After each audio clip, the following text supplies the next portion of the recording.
کنڈن سیان والو ذرا دل پر ہاتھ رکھ کر سوچئے نا وہ کیا منظر ہوگا۔ جناب فاطمہ الزہرا فرماتی ہیں صبت علی مصائب لو انہا صبت علی الایام سرن لیالیا۔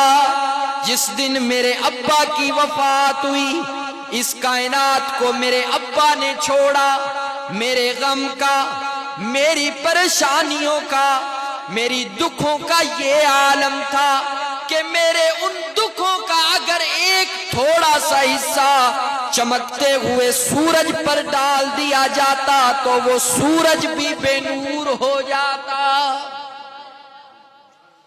حضرت انس فرماتے ہیں کہ اب ہم جب تدفین رسول سے فارغ ہو کر واپس گھر کی طرف گئے، دیکھا جناب فاطمہ زارو قطار رو رہی ہیں۔ عرض کرنے لگی کہ او چچا انس، وہ دل کہاں سے لائے تھے جس دل کے ساتھ میرے ابا کو لحد میں اتارا ہے؟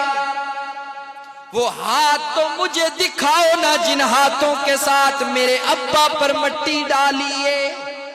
تقدیر مسکرا رہی تھی، فرمایا کہ او فاطمہ غم نہ کر، پریشان نہ ہو، یہ قانون اور ضابطہ ہے، جو بھی اس دنیا میں آئے گا اسے موت کا ذائقہ چکھنا پڑے گا۔ میں عرض کر رہا تھا میرے آقا حجرہ عائشہ میں آئے، بس آخری بات خاتون جنت آئی، ایک کان میں بات فرمائی، آپ رونے لگی، دوسرے کان میں اللہ کے حبیب نے کچھ فرمایا، آپ ہنسنے لگی، واپس چلی گئی۔ اتنے میں عبد الرحمن بن ابی بکر، جناب عائشہ فرماتی ہیں کہ میرا بھائی عبد الرحمن بن ابی بکر آیا، عیادت کے لیے مسواک کرتے ہوئے اللہ کے حبیب نے طلب کی نگاہوں کے ساتھ عبد الرحمن کی طرف دیکھا۔ نگاہوں کا مفہوم سمجھ گئی میں کہ اللہ کے حبیب کو مسواک کی طلب ہے۔ فرماتی ہیں کہ میں نے اپنے بھائی عبد الرحمن سے مسواک لی، اس کے سرے کو کاٹا، کاٹ کر کے اسے دھو کر کے اللہ کے حبیب کی خدمت میں پیش کی۔ اللہ کے حبیب نے فرمایا کہ او میری حمیرہ، او میری عائشہ، میرے اندر اتنی سکت نہیں، اتنی طاقت نہیں کہ میں اس مسواک کو چبا سکوں، یہ خود مسواک چبا کر کے نرم کر کے مجھے دے۔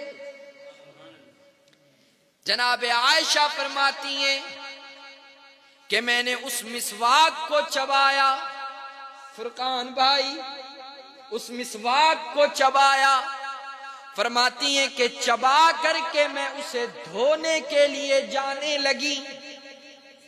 جب میں دھونے کے لیے جانے لگی تو اللہ کے حبیب نے میرا بازو پکڑ لیا، فرمایا کہ او حمیرہ، اس کو دھونا نہیں ہے، میں تیرے دہن کا چبایا ہوا مسواک آخری وقت میں کر کے تیری عظمت کے اوپر قیامت تک کے لیے مہر لگانا چاہتا۔